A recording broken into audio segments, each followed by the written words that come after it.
Hello everyone, it's Dan again from Dan's Model Railway. Thanks for tuning in once again. I just wanted to start the process of installing the Magnorail, and I just wanted to show you the area that it's actually going into. So this is the area here. I've already inserted the extruded foam into the area and it's just sitting there.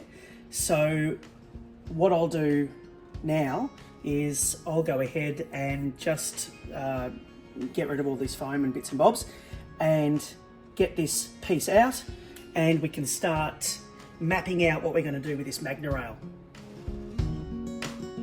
Okay, so we've got our piece of extruded foam on the work table ready to go, and we've got a couple of other little things here, or a few things here that we will use for the project as well. We've got some masking tape, and this is just standard masking tape.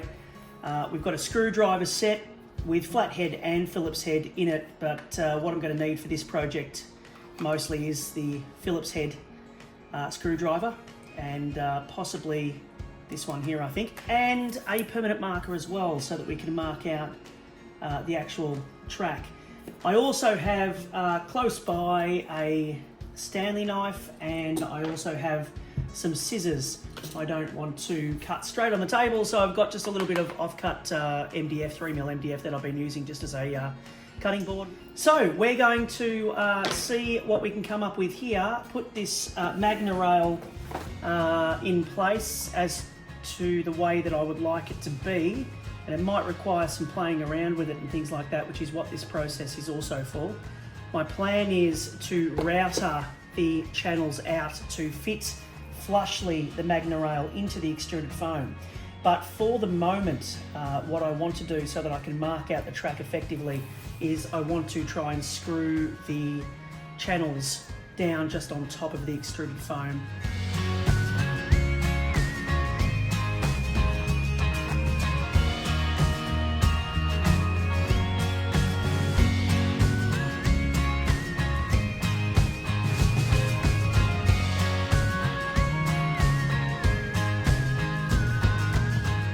Okay, so I've just been having a little bit of a play around here. We've got all of our channel sections de-sprued and cleaned up as much as I can. So what we want to do is want to start constructing the actual track, as it were, with the channels first.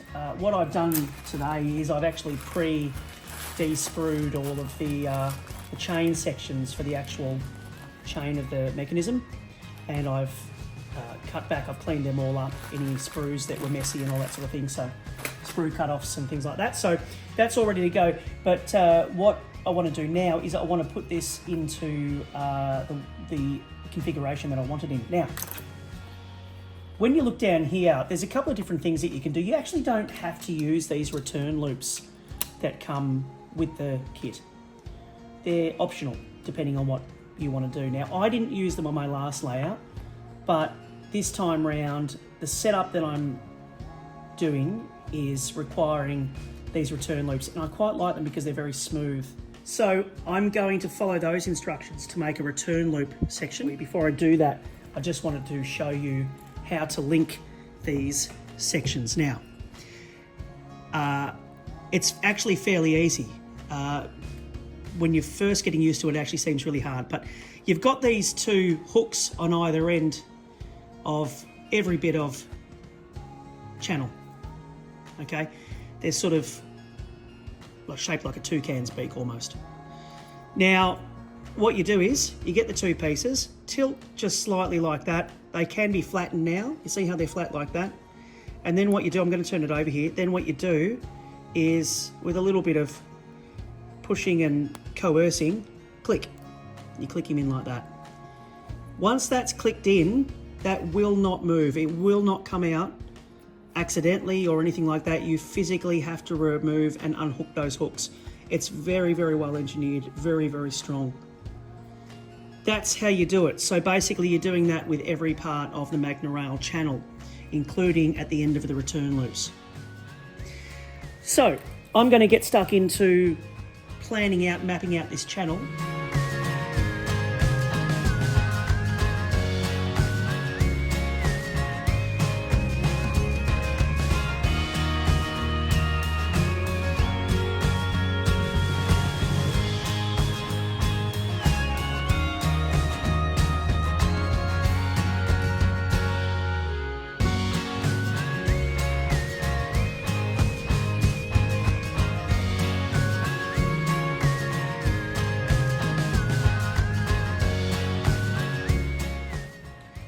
as you can see, I've got the basic channel sections in place, and what I had to do here, and I'm not sure, oh, you can see it over in the corner here, is I just had to attach the motor and just put that upside down. That will go under the extruded foam, but I just had to put it upside down just to check the length of the track was all correct when I was doing it. There we go. So I'm roughly in the middle now, as you can see. I'm going to put this back in its place and I'm going to see if the tunnel portals work now. Okay, so I've roughly measured it out and made some brief markings on there as to where I want everything. So now I'm going to use these tiny little screws and I'm going to screw things on and give them another test and see how it fits.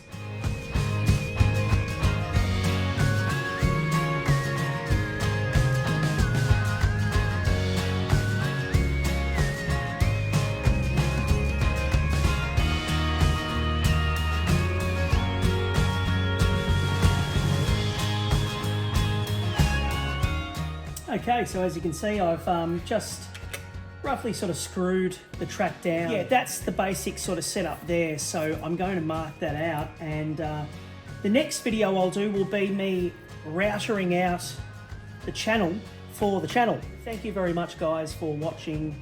Really appreciate it, and feel free to comment, like, and subscribe. Hit the bell icon as well if you want regular updates. I will be posting a little bit more. I'm really hoping, fingers crossed, to do that. I really hope you've enjoyed watching how to set up Magnorail so far. Cheers, guys.